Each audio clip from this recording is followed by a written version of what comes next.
Brothers and sisters, Jesus continued his criticism of the Pharisees and the scribes by calling them hypocrites.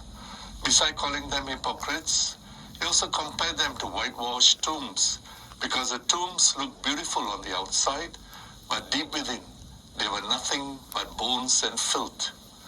The tombs in Palestine were often situated at the side of the road and were painted white so that people can see the tombs from afar and not accidentally touch them and become ritually impure.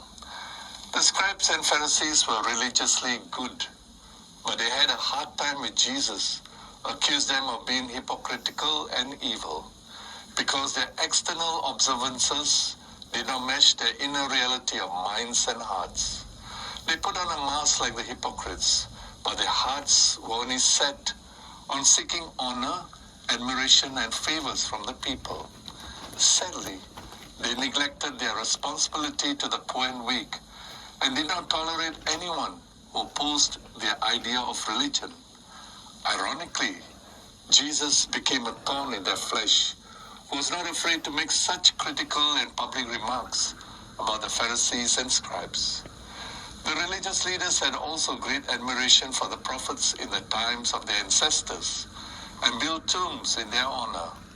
But just like their ancestors, they did not heed the call of the prophets, for example, John the Baptist, to turn away from their sinful and wicked ways. In other words, they were more concerned with the external show and appearances that centered on their personal glory, rather than point the people, especially the poor and the weak, towards the God of love and compassion.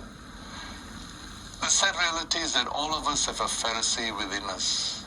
We want to be successful, competent, and happy, but we also try to hide away our vulnerable and fearful side of us, which we consider as bones and filth, so that the people will not see the ugly and negative sides of us.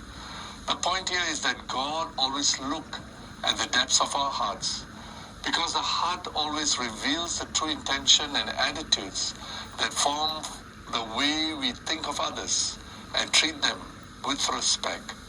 And so, we need to constantly examine our hearts in the light of God's truth and holiness, so that our external observances will always match the interiority of our hearts.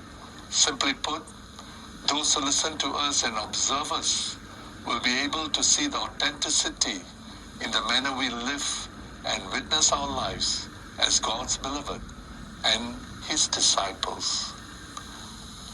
Amen.